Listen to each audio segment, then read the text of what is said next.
conversations from the world of women's sports. This is Wisp Sports Radio. Welcome to episode 10 of Talking Point on Wisp Sports Radio, where we delve more deeply into the systemic barriers facing women in sport. Wisp Sports Radio is brought to you by Highlands Earache Drops. Have you been diagnosed with an earache by a physician? For natural relief due to earache pain, fever, irritability, and sleeplessness, try Highlands Homeopathic Earache Drops and Tablets. Highlands has been trusted for generations to provide safe, effective homeopathic medicines for all members of the family. There's no alcohol and no sting. You can get back to doing what you love. Go to highlands.com/ear-pain to find a retailer near you. That's highlands.com/ear-pain. Claims are based on traditional homeopathic practice, not accepted medical evidence. Not FDA evaluated. Read and follow label directions.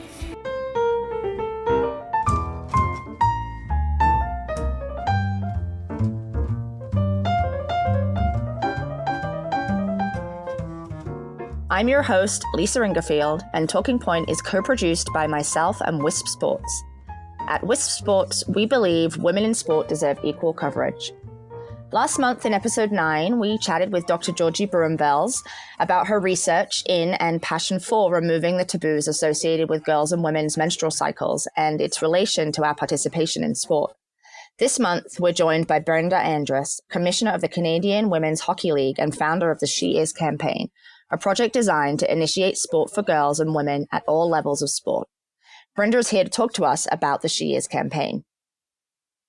Brenda Andress discovered hockey at 16 and became the first woman to ever play for a men's college varsity team, suiting up for Centennial College in 1978.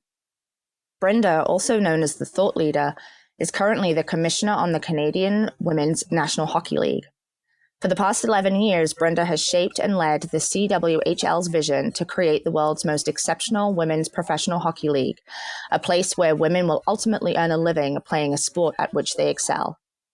In 2013, Brenda was recognized with a Woman of Distinction Award by the YWCA for her work in championing accessibility and diversity in sport. That same year, the Hockey News named Brenda as one of the Powers of the Future in their annual Power and Influence issue. In 2014, she was named the Top 100 Award winner as Canada's Most Powerful Woman by WXN and the Canadian Association for the Advancement of Women in Sport, Most Influential Women of 2014 and 2015. Brenda's new initiative, She Is, was birthed from a vision to create progressive change from a place of positivity. She Is represents a sisterhood through sports and a cross-pollination of support for women and girls everywhere. Welcome, Brenda. We're very excited to have you on the show today to talk about all of the work that you've been doing in the She Is campaign. Oh, thank you very much. I'm just as excited. So let's begin so you have a long history working in the sports industry and working to advocate for and advance women and girls. And so before we jump into the She Is campaigns, what are some of the challenges that you've noticed over your lifetime working in this area related to elevating and supporting women's sport and women in leadership positions in sport?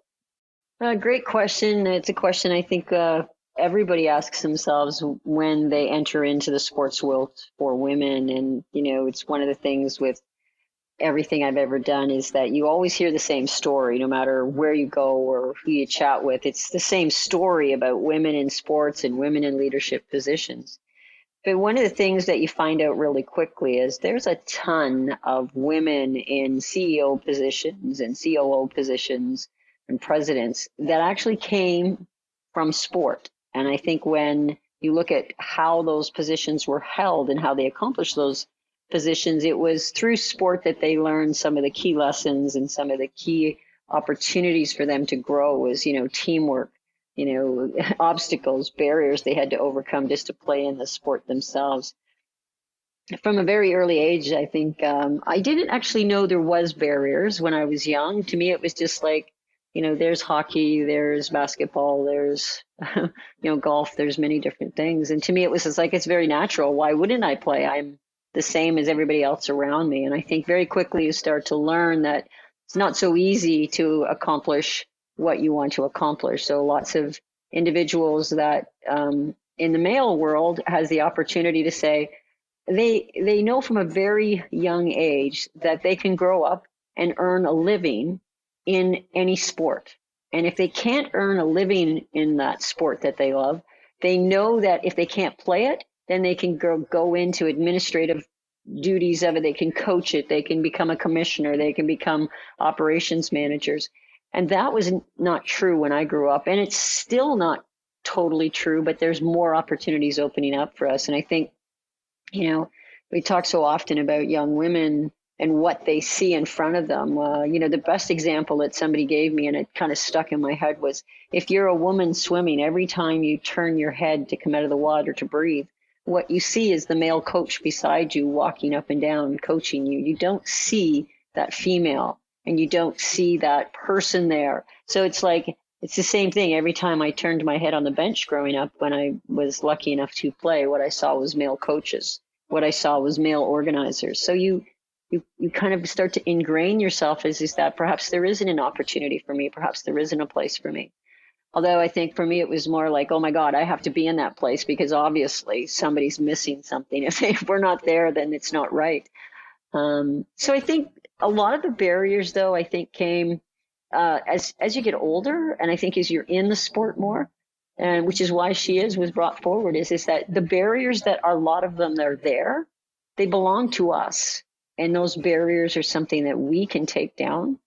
And I think we have to start to take action to take those barriers down. So, there's a great segue into thinking about the She Is campaign. There are a lot of initiatives nationally, globally, to really elevate women and girls in sport and to assist them in their work and engaging productively and effectively and working to take those barriers down. So tell us a little bit more about She Is and why it's different, you think? Well, I think She Is different because it came from positivity. It didn't come from negativity. And it's about all of the commissioners coming together to recognize that our stories are the same. Our stories are, after many years, 12 years in the Canadian Women's Hockey League, the longest women's sports league anywhere, the WNBA, and you look at them, and our story, when I read Lisa Border's story as a commissioner, I'd say you could put my name in there and it would be the same story. We have to grow the fan base. We have to get more sponsorship. We have to get the media to cover us. We need more of this. We need more of that. That's my story. That's the story of golf. That's the story of surfing. That's the story of fast pitch. That's the story of football. And it's like, why is that story all the same? And then, one of the things and you're bang on when you said, in today's society, there's so many things going on out there. There's so many movements for women. But why isn't there a change? If there's all this movement, why isn't there a change? And when I was thinking about doing something, because I wanted to do something that would make a difference, one of the things I thought of is we're really good. We're really good at putting together, a movement and putting together a march. But then what do we do? What do we do after that? Nothing. And so I wanted to create something that said, okay, if you really want to make a difference, all of us as commissioners, let's come to the table and say, let's do something nobody else has done before. And that is, let's us help ourselves. If every single one of our athletes, because the sports now, that all the sports leagues, the professional sports and even the national sports that are starting to join She Is, if all of us just supported us, if all of us just watched our streamed games or our broadcast games, our membership and our attendance would grow at a growth rate that the media and the sponsors would have to come to us, because it's like we are the buying power. But right now we are the buying power, but we don't stand up and make a statement with our own buying power. We get upset and we say this isn't right, and we say this shouldn't happen. But where's the action? So I think one of the reporters said to me, when we did this, taking the pledge with all the commissioners, which was historic in the fact that it's the first time commissioners came together to support for cross-pollinate each other's sports. The guy comes to me and he says, Brenda, this is beautiful. It's a kumbaya moment. You women are great at kumbaya moments. And I said, you're absolutely incorrect. This is not a kumbaya moment. It is me standing up and saying to women, if you want to make a difference, then do something. I'm not being passive. I'm not being the kumbaya, saying, let's join hands and say, this is what's been done to us. Poor me, the sponsors don't follow me. Why doesn't the media write about me? It's like, no, I don't need you. It isn't about any of you people out there that's going to let us accomplish this goal. Now it's about who's going to stop us. But the people who are going to stop us, it isn't them. It's us. So men follow other men's sports. Men attend other men's sports. We as women and men who have daughters and mothers and aunts and sisters and want the sport to grow have to do the same thing. And so She is about calling into action, about making a difference by you being actionable about what you really want to do. And if at the end of the day, if nobody out there, if no women or no men want to actually say, okay, you know what, we really think it's just so much easier to sit back and complain that sponsors don't sponsor us or media doesn't cover us. Or do you actually want to make a difference? And that's where She came from. It's like, hey, take the challenge. Take the challenge and go out and watch a game or attend a game and then tweet it out, social media, and challenge 3 of your friends to also take action, because nothing has ever happened in changing something unless action was taken. You can talk until you're, forever and a day about what's going to happen, what we want to happen, but until we actually get up and take that action, change doesn't occur. So you mentioned multiple commissioners a number of times. So who is involved in the campaign specifically? So we have across the border right now. It's like, who isn't involved? So we have the first original people that came on board was Lisa Borders from the Women's National Basketball Association, Sherry Kemp, who's the commissioner for the National Pro Softball League, Danny Ryland, who's the commissioner of the National Women's Hockey League, Jen Adams, who's the commissioner of the Women's Professional Lacrosse League. And then we have Michelle O'Keefe, who's president of basketball. We have Stacey Allister, who everybody knows for professional tennis. We also have, we had some great athletes on top of that, Sammy Jo Small, Tessa Benham, who recognized us in those areas. I'm just calling up the actual list so I don't forget anybody. And, because it's not something you want to do in the midst of everything is forget people who are so important to us, because, when we started out, here's the list that we first had, but then after that, we've had so many people come on board and join us. And it's so important for us to continue, a key people that would, for us in many different ways that has helped us grow. Recently we've had the LPGA who's coming on board. We have the World Surfing who's just come on board. We have Amanda coming on from the National Soccer League. We have the WWE with Stacey coming on. So there's so many people that we have now joined forces in bringing this collection of women together. And I think it's just outstanding that we've been able to. It just seems like, I feel like, I say to people, it's like, you feel kind of like Winnie the Pooh. With the little piglet in that big parachute, when he's trying to hold on to it in the wind. When She took off, we just had no idea it would be so popular in the way of women coming together to support it. And it's just outstanding how all the commissioners and the presidents have all come forward and said, hey, Brenda, we want to be a part of this. And we're going to create She Is Games. And from those She Is Games, we're going to have She Is Discovery Time. And that's about bringing young women and young girls and young boys together for unorganized fun before one of our big games, and bringing in athletes of all different sports to say, hey, you know what, young girls, find something you love to do and just play, because from play comes the athlete, and from play comes your imagination to build and create. And that's what we want young girls to do. We want them to think, hey, we can be at whatever we want to do.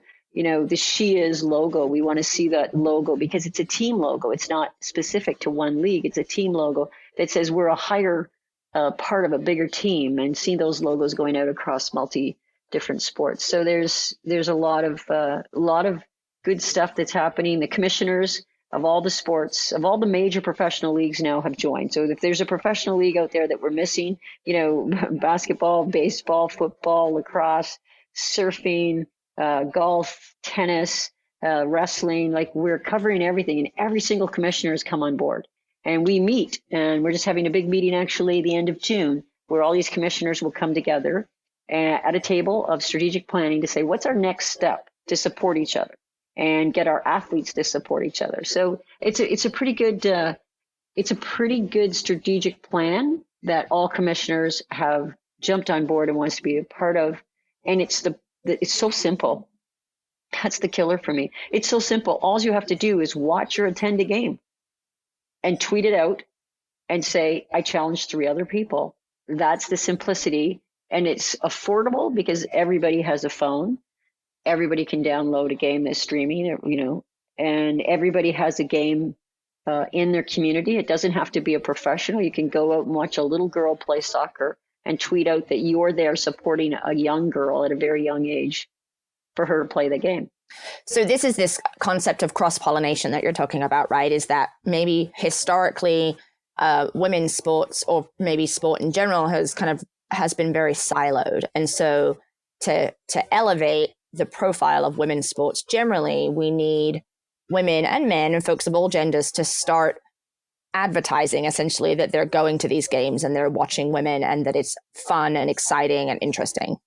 Absolutely. Absolutely. And I'll just give you a quick example of how well the male sports do it. If a male entertainer or a male pro athlete from another sport comes into their event, I mean, they publicize it like crazy. It's like, oh my gosh, look, this person is here. We don't do that. We don't celebrate ourselves enough, and we don't promote ourselves enough. So she is, and all the commissioners, these are some of the simplicities of what we need to do is, when a pro hockey player walks into a basketball game, we need to make sure that we're tweeting about it. We need to make sure the media knows about it. We need to celebrate that moment that she's there. And when the basketball player comes to the hockey game, we also need to celebrate that, because amongst ourselves, if we celebrate ourselves and grow that profile of the athlete, sponsors and media will pick it up.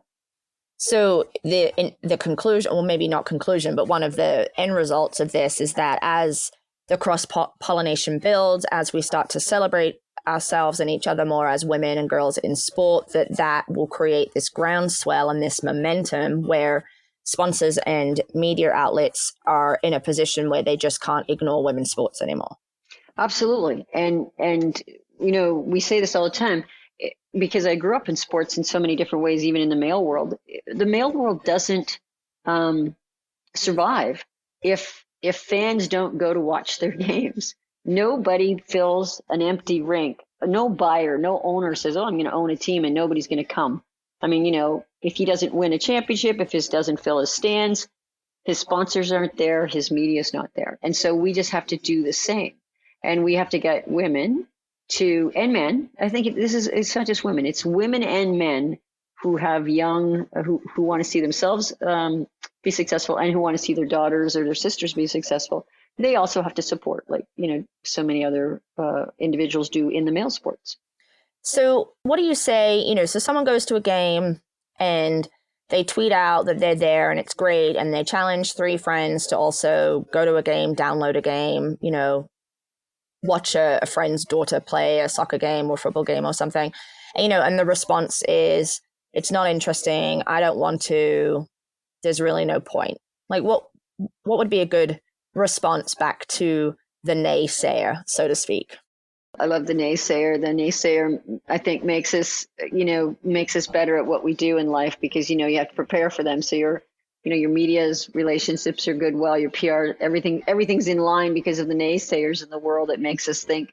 But it's one of the things that I don't really believe in is that I'm not basing anything of she is to negativity. It's all about positivity. So if somebody goes and they say they don't like it, that's okay.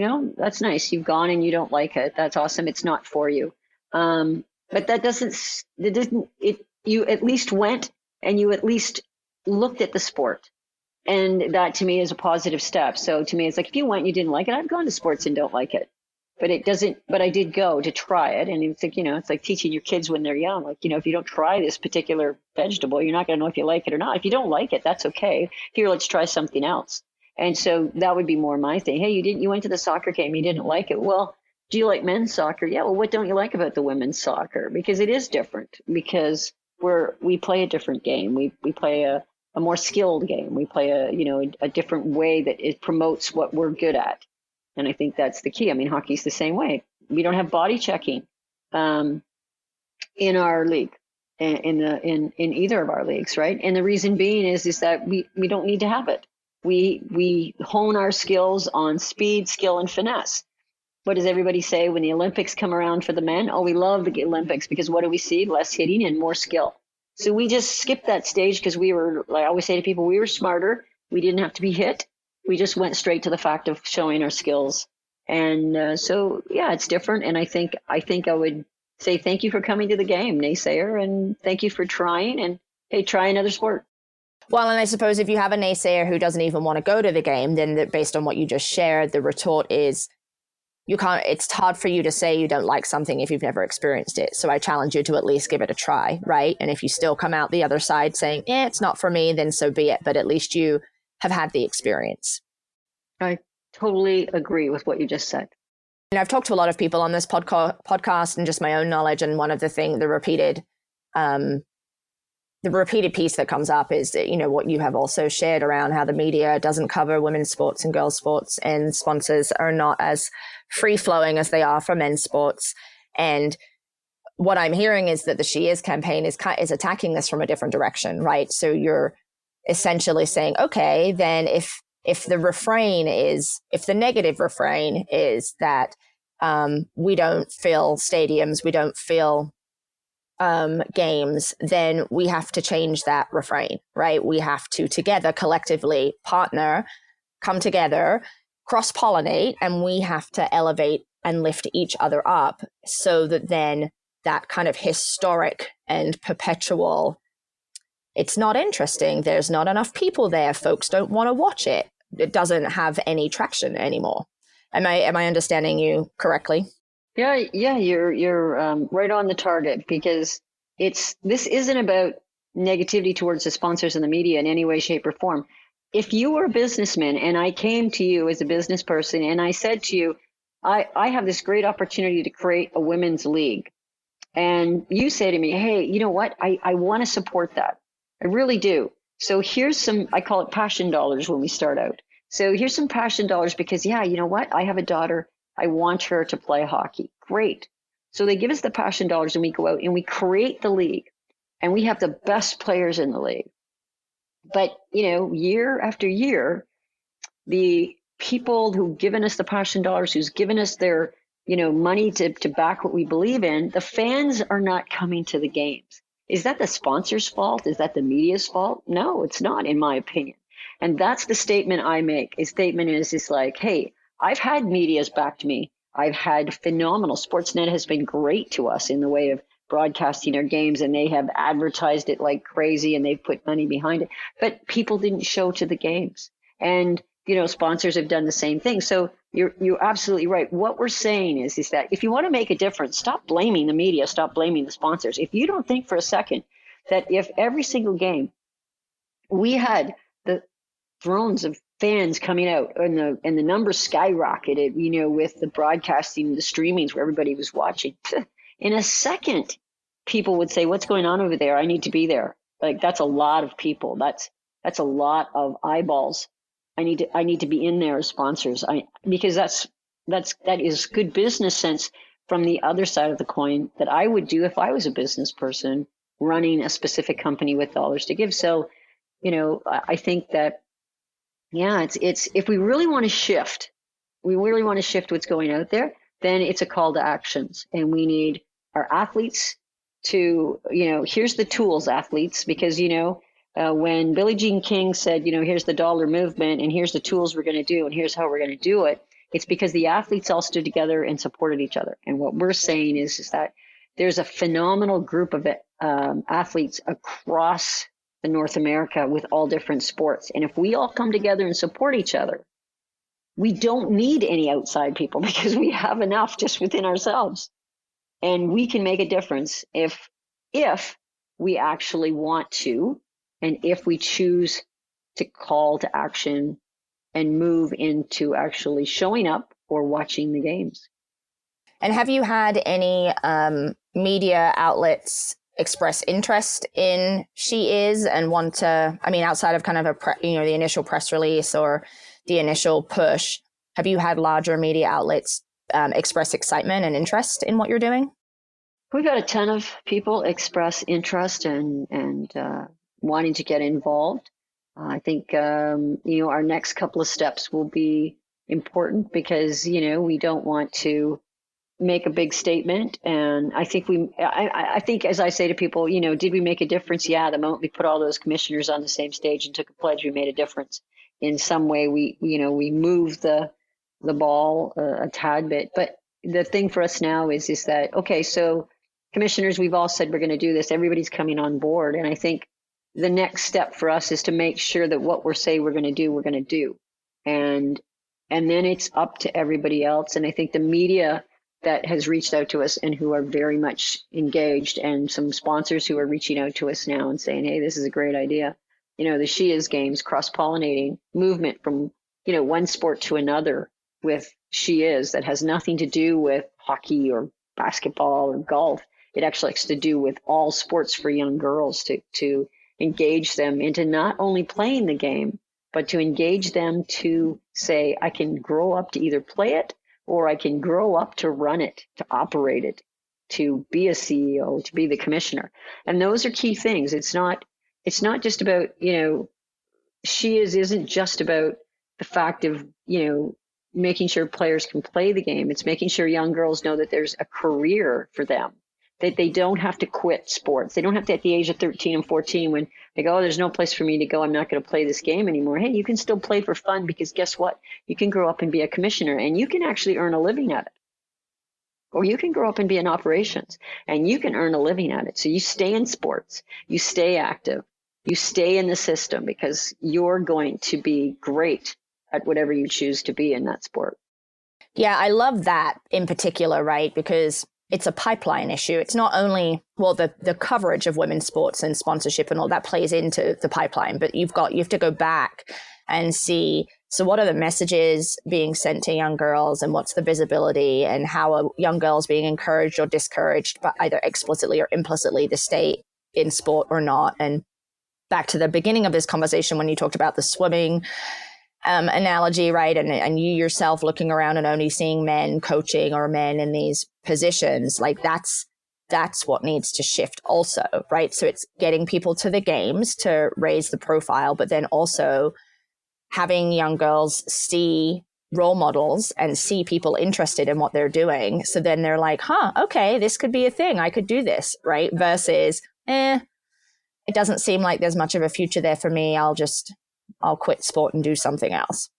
Yeah, and I think it's one of the kind of theories behind our She Is discovery games that we're looking to put together. So when we go and do a She Is game at an LPGA event, the day before we'll do She Is discovery games. And those discovery games will be not just about the game of golf, but it'll be about the game of lacrosse and football and many different things. And we'll just have the kids playing.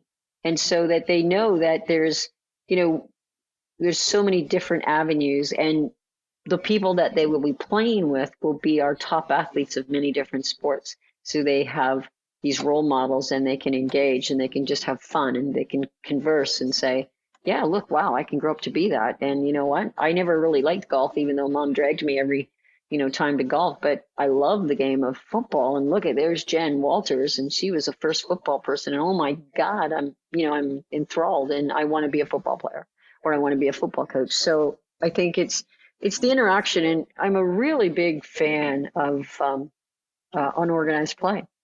I'm a really big fan of engaging young kids. We take them. I mean, anybody who's been a parent, you take them from, oh, here's soccer this summer. Oh, they didn't like it. Let me try baseball. Let me try this. Let me try this, because you want your child to be involved in sports. And I always say lots of times when those young kids are involved in sports, they're in such organized sports that it isn't fun. I mean, I grew up with all sports being fun because, I grew up, out in the country on a farm. And I mean, everybody came together and you played a sport. Didn't matter what it was. You picked something and you played it. It wasn't somebody telling me, oh, go over here and stand here and pick the ball up correct and go over here and do this in hockey and do this. It was all about fun. So you fell in love with the game.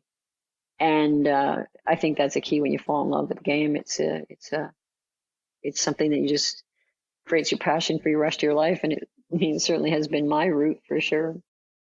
Yeah, I think that's such an important observation or point around if you can shift sport for young girls from feeling like it's not for them, right? So that there's no place for them. That's one piece. The other piece is this obligation or this kind of chore, like, I have to go and do this soccer again or this other thing again. And the coach is mean. And I don't, it's just, I would rather be outside playing freely with my friends, right?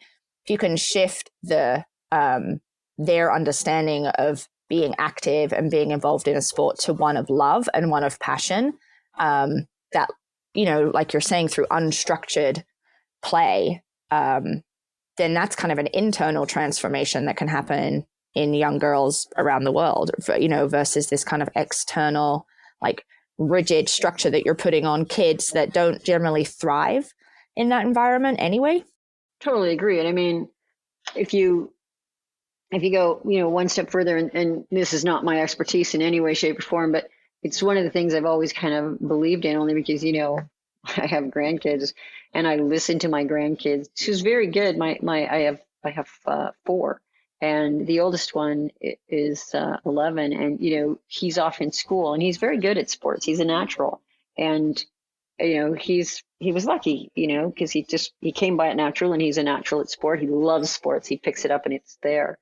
But I remember we were sitting at a table one night having supper, and we were talking about, what went on at school today and what's happening tomorrow, and he said, I'm so excited for tomorrow. And I said, oh, what, why are you so excited about tomorrow? He said, tomorrow's volleyball day. He says, and it's going to be a great practice. I said, oh, great. Why does it make it so good?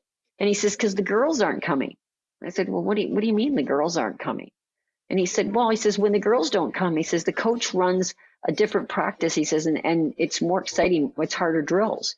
And I kind of looked at him. The table went silent because I think my kids all went, oh, this is not going to be good for him, right? It's like Grandma's about to attack, right? And so I just kind of said, so do you think that's okay?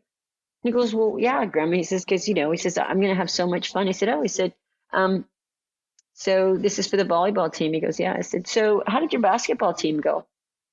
Oh, I was cut. Oh, I said, you were cut from the team. Yeah. I said, how'd that feel? He goes, well, I didn't like being cut. And I said, because there was somebody better than you, right? He goes, yeah. He says, but if I had a practice, I might have been better. I said, yeah, that's the same as the girls with volleyball. He said, with you guys let them practice and you let them, I said, they'll probably be better than you. I said, although I guarantee you, I said, there's a girl in your school that's better than you at volleyball right now. And I said, it's not okay to say, oh, we're going to do a different practice. And it was very silent because I think for a moment he was like, you're not going to go to the teacher, are you? I'm thinking, I might have to go. But it's the simplicity at the age of 11 years of age. They're already defining that all the girls can't play as good as me. So therefore the practice is better when they're not there. And I'm thinking, well, teacher, whoever you're teaching is incorrect because, yeah, I mean, there's guys that aren't any good at it either. And there's some women who aren't good at it, but most kids at the age of 11 don't come into their, professional sports bodies at that age. But right, if you go back then, you can see that society already saying, teachers saying, yeah, it's a better practice without the girls. And so anyways, I turned him around pretty quickly and he's playing with girls. Gosh, that's really a great story, but horribly disappointing that the coach is creating that environment where the message is pretty clear, and it's clear for the boys and it's clear for the girls, right? Girls, you're not good enough and you can't train as hard. Yeah, and I also think too, as a society is, if you take a look, and I think this is what just happens, is that a lot of the women that would be good are probably not in the volleyball because, boys at a very young age, they go, we're good at sports, let's all go over and play sports. Well, girls are so much more as I say, creative. We just don't play sports. We do a lot of different things, and we like school, we like learning, we like art, we like different things. So I think the society right at the beginning of the young ages, which is where I think I go back to She Is and many different things that I've done, is that you want to change that. And so when you do things like She Is games or She Is discoveries, it's about bringing the girls in and just letting them play. And there's no pressure on them. There's no saying, okay, you got to be good. I mean, God, we even with our, not even girls, with boys, for God's sakes, in our world today, we make them choose a sport at such a young age. Oh, you can't play hockey and you can't play golf, or you can't play hockey and you can't play baseball. And it's like, okay, you got to choose. And it's like, my God, they're like, what, 14, 13, and everybody's saying to them, you have to choose. And it's like, no, I don't have to choose. I can play both. And if I'm meant to be a pro athlete, I'm going to be it no matter what you say, because this is just Brenda's belief. And then, whatever you're going to be in life, you're going to be it. As long as you choose to follow the path you're supposed to, you're going to be exactly what you were designed for in life. You might have barriers. I don't really call them barriers, to be honest with you. You might have challenges along the route. You might have obstacles that you have to overcome. But if you truly want to be what you choose to be in life, you're going to be it. Doesn't matter in my life. So I always laugh when people say, well, if he doesn't play this right now, he's never going to be this. And I'm going, yeah, he will be. You might not think so, but he will be, or she will be it, as long as the accessibility is there for her to do it. And I just think with women, they give up because when you look at a young age, I think you called it a pipeline. There's no, how do I get from there to there? Because it's like, I don't know it. And so I think, I was lucky. I mean, I got to where I wanted to end up in, because I chose to keep pushing the envelope, right?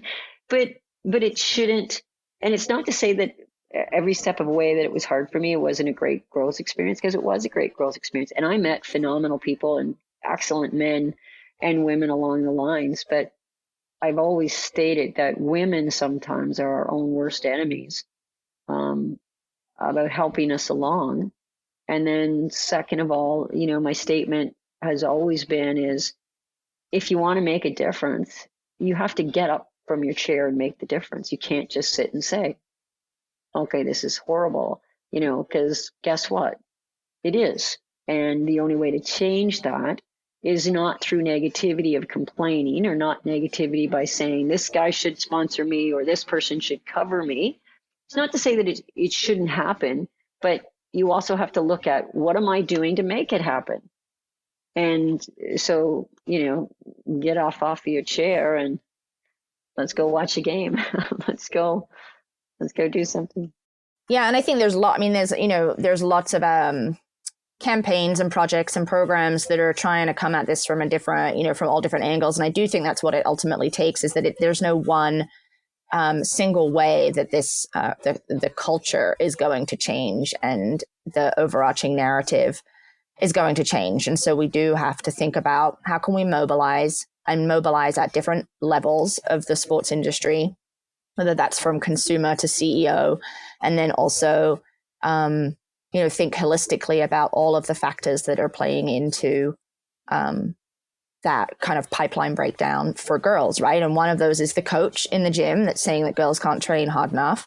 Another is that we're not supporting each other across the different disciplines and going to each other's games, right? And encouraging others to do so. And so it's all interconnected, right? And so I think that's where we just have to kind of, as a group, as a large, powerful group, we have to pick holes in this system that has been so rigid and strong for so long, and eventually it will crumble, right? It's like you're just kind of like chipping away at it, but you can't do that in one place. I think you have to do it in all these different places. What you are saying actually makes me think of, did you read that Abby Wambach did a commencement speech for a US college a couple of weeks ago, and it was traveling around on the internet. And she was talking kind of similarly to what you're saying around, for so long, girls and women are told that they're like Red Riding Hood, this children's story, and that men are the wolves.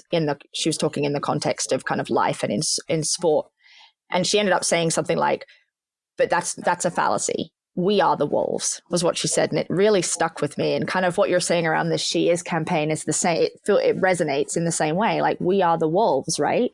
We have to change as women, as girls, as a group. We have to change the way we talk about ourselves, the way we celebrate ourselves, and the way we advertise ourselves. Like, we've been told that we're not the wolves, but actually we are the wolves, and we can go out and take what we want.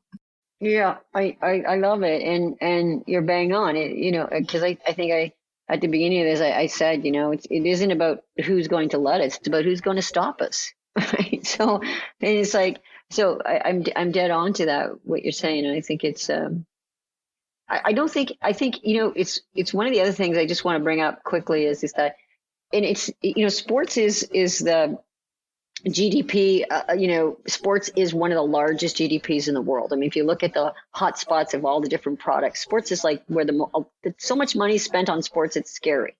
And for that to happen, we as women are 52% of that's putting that money in that way and making it grow and making it do things.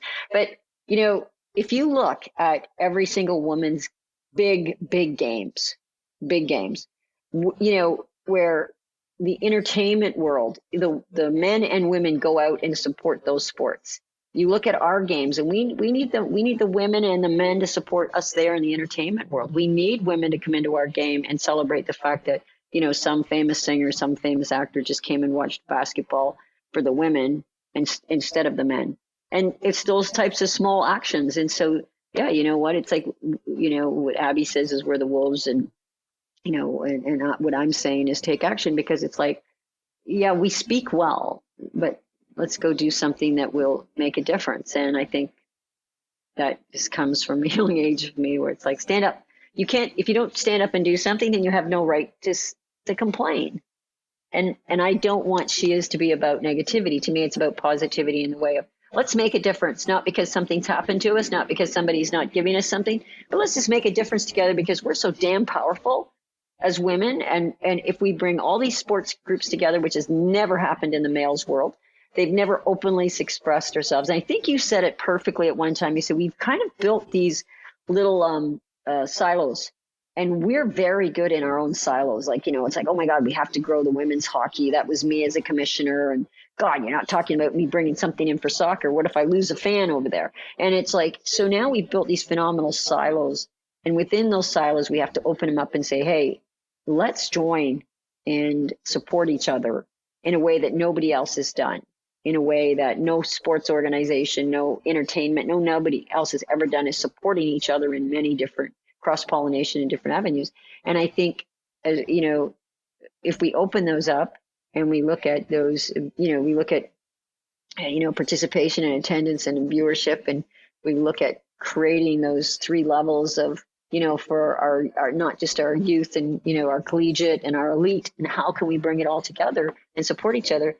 There's no way, if every single woman right now in all these sports, professional leagues and national leagues, if every single woman went to a game or watched something, we'd blow them out of the water in a second. Like, the media and everybody else would go, what the hell's going on? What you're saying about GDP and kind of our buying power and consumer power makes me think back to my very first Talking Point interview, where I had asked the person I interviewed, Joanna, what can, when we think about these kind of pervasive messages and structures that exist, what positive things can we do? What can the listeners to this podcast do? And she said, think about where you put your money, right?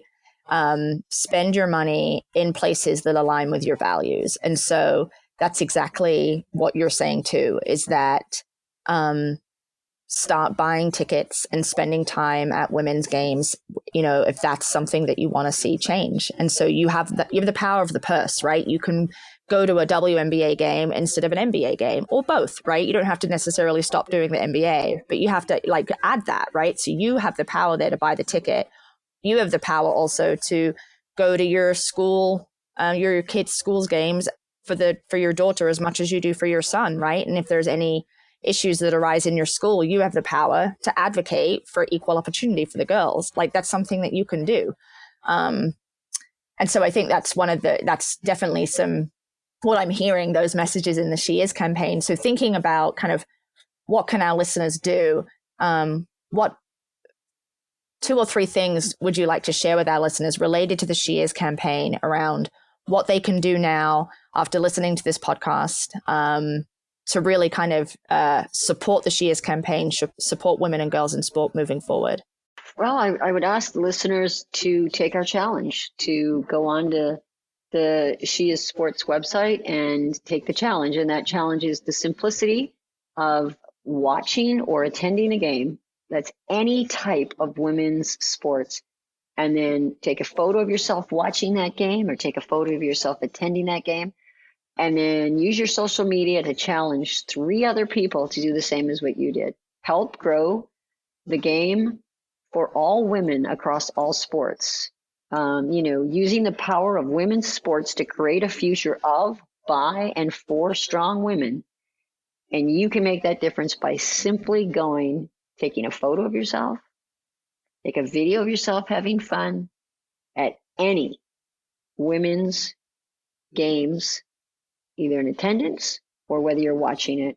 And that makes a difference. And the other thing I will say for the second point is, the person said spend your dollars correctly. That's a great way. But there's so many different ways. Take a photo of yourself buying a magazine that has a woman's article in it and say, I support this.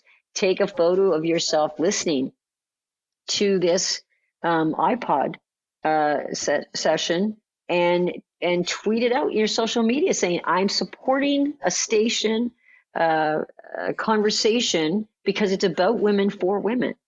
And like, how simple is it? Like, how simple is that, right? Who isn't on their phones 24 hours a day, tweeting something out, posting something like crazy? All we're saying is use your power, and it's your power to make a difference. So they hashtag She Is Sport. What would they use? The hashtag, I'm going to get the right one here because, these people, my staff send me stuff and go, Brenda, make sure you do this right. But it is hashtag She Is Sports, hashtag She Is Challenge, and the website is She Is Sports. Okay, perfect. And we'll include all of that in the show notes for this episode. Well, thank you so much, Brenda, for taking the time to talk to us today about the work that you've been doing over the years and also about the She Is campaign and the philosophy behind it. I think it's very exciting, and I'm sure our listeners will want to participate and help out as much as they can to raise the profile of women's sports and that it's valuable and important and really has a meaningful impact in our lives. And so we are excited to have heard from you, and we will do what we can to push out the She Is campaign so that we can really help in its success. Oh, listen, I have to also thank you. What you're doing and how you are bringing to light so many different people on what women are trying to do to raise our profile and to express how together we can make a difference. That goes back to you and so many other individuals that continue to ensure that we have a voice and that we're listened to. So, right back at you. And thank you so much for doing what you do. Thanks. It's been a pleasure. Wisp Sports Radio, the voice of women in sport. Thanks again to Brenda Andress for joining us today to talk about her amazing new campaign, She Is. Don't forget to visit the campaign's website to learn more and to get involved. For show notes, including related links and a full transcript of the episode, visit wispsports.com. You can also find hundreds of additional podcasts on Wisp Sports Radio. Subscribe to us using your preferred podcast player, and don't forget to leave us a review on iTunes. For more conversations from the world of women's sport, including blogs, articles, and videos, visit wispsports.com. Post your comments, questions, and suggestions on our Facebook page or email us at info@wispsports.com, and follow, share, and like @wispsports on social media.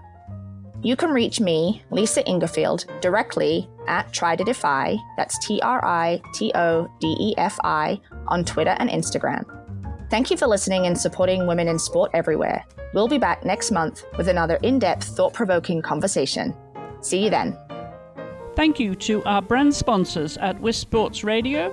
Please visit them at highlands.com/ear-pain.